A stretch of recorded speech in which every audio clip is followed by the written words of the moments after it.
there, fam. I actually am having to do this seated because standing is a bit of a struggle. I'm on the struggle bus right now, but it's freaking awesome to be back pushing and training hard. And like, I'm probably like shaking right now. I'm like, yeah! I did lower body workout, mostly focusing on quads. But with that being said, I always like to start my workouts, my lower body workouts, with some kind of glutes, like warm up.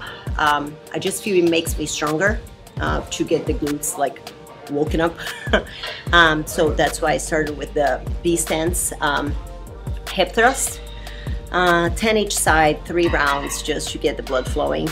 Then after that, we went to the quad dominant squat with the prime wedge. But as I said, if you cannot have or find the prime wedge, you can put plates on your heels. I just really find that the wedge makes the transition a lot smoother. You don't have like that break from the plate, but again, it is what it is. So this is gonna be a quad dominant squat.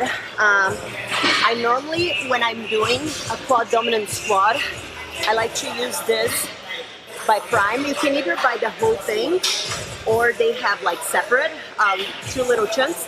If your gym doesn't have this, or you cannot get the separate ones, which is quite easy to bring your own to the gym. Another thing you can do, you should get 2 plates, because this is what you're gonna do. I want to elevate the heels a little bit, so whenever you're going down into a squat, it's gonna push you to be a bit more quad dominant. The plates are the second best thing. Ideally speaking, that little ramp is a lot better.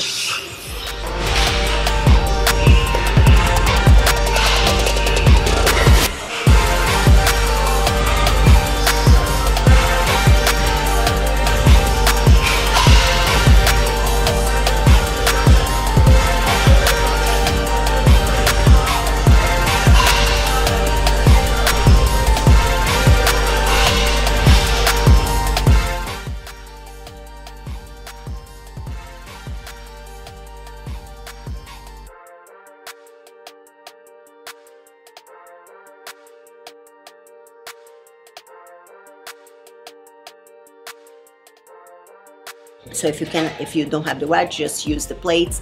And then from that, a little bit of a high intensity, high impact movement with the tuck jumps. Again, if you're a lady who just had a baby recently, I would recommend avoiding that high impact movement. You can do, keep both feet on the ground and just like raise your knee and try to move as fast as possible. We wanna try to avoid that high impact. So if you just had a baby recently, you have das recti or any pelvic floor issues, as a pre and postnatal coach, it is my duty to warn you.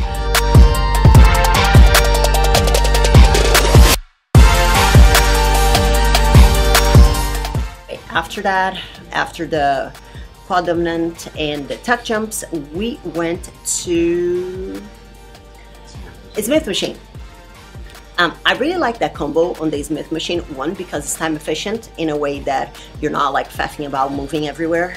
You just keep the same weight for the lunge and then for the pump squat. So the way that I like to do the pump squat is to do 5 pumps at the bottom, narrow-legged, 5 pumps, come up, down, 5 pumps. You can do 4 or 5. On the last set, I went for 5 because why not? So from the lunge to the pumps, and then after that, we went all the way to the other side. We went to the leg extension with the single leg. It's not really a pistol because the foot's not in the front, but it feels like a lot like a pistol squat. But I find it more comfortable for my body to put the hanging leg to the back. I just find that for me, it works best, but you can try bringing your foot to the front as well.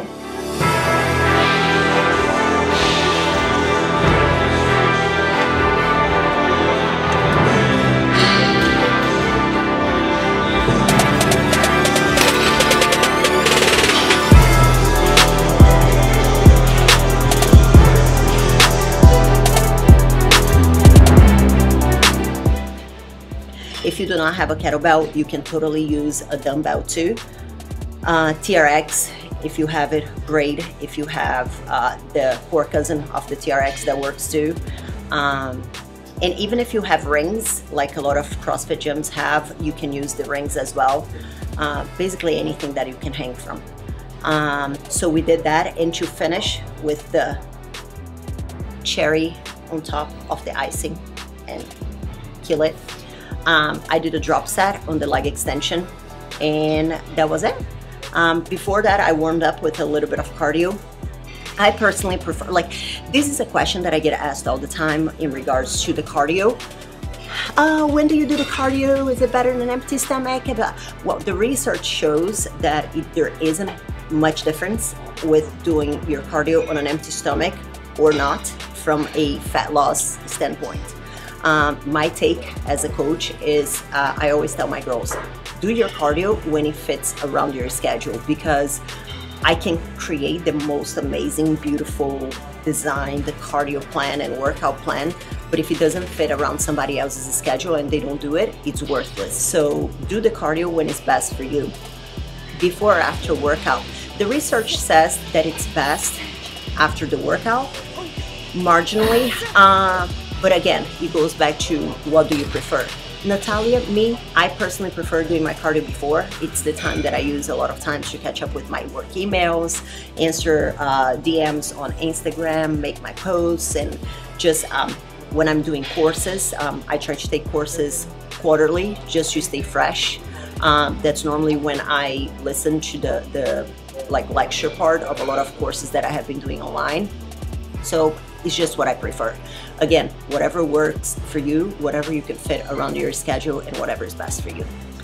And with that being said, if you have any questions about anything in regards of this workout, or if you'd like me to demonstrate any other body part and show my workouts, just write in the comments area, and I'll be more than happy to address that, talk about that, or even if you want me to do some kind of live Q&A with you guys, I'll be more than happy to do that too. You can always find me at Natalia Mello Fit on the gram, hashtag FitFam. I'm always present on the Better Bodies community Facebook group. If you're not there, you're missing out, because a lot of the deals happen there. You can find more about my stuff on my website, which is nataliamellofit.com. And yeah, just send me a DM, holla at your girl, and I'll see you later.